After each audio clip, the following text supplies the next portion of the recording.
place, Nashville Superspeedway, one of the hottest new circle tracks in the South.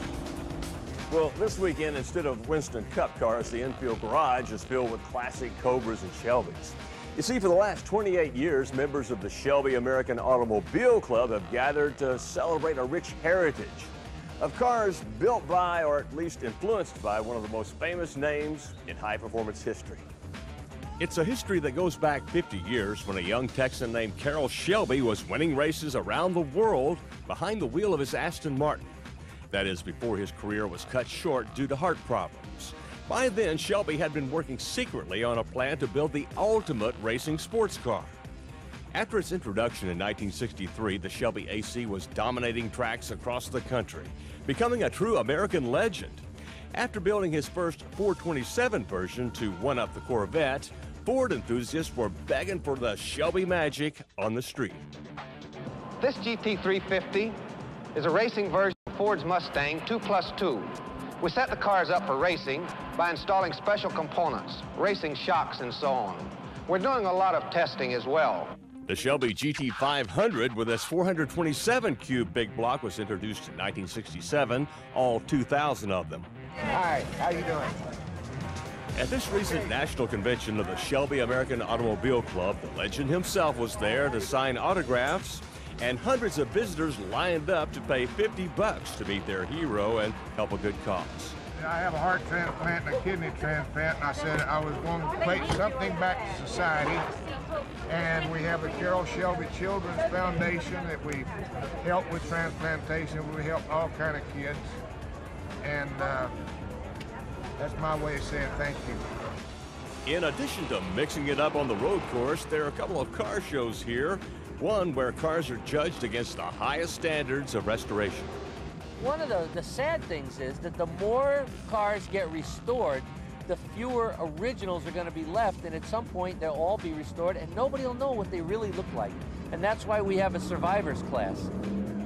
This Hank Williams is no country singer, but his original 289 Shelby sure is something to sing about.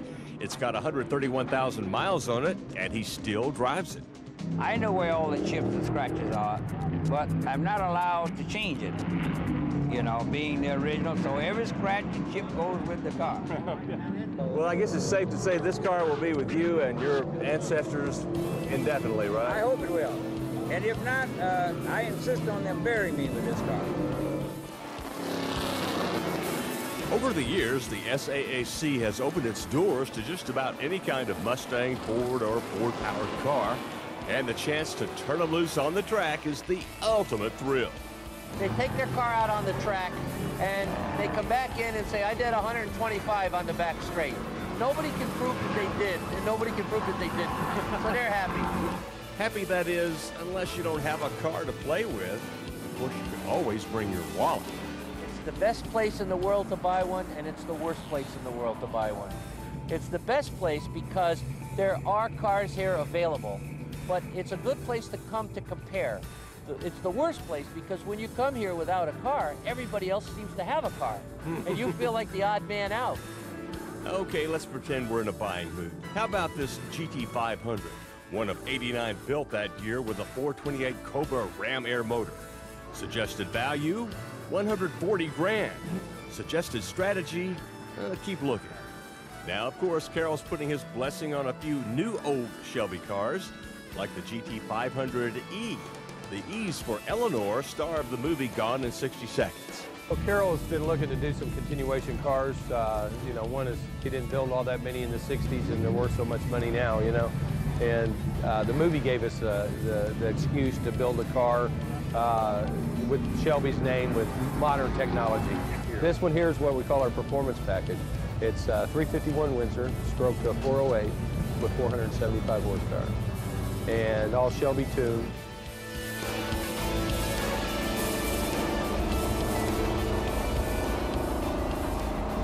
Oh, Eleanor, you're so sweet.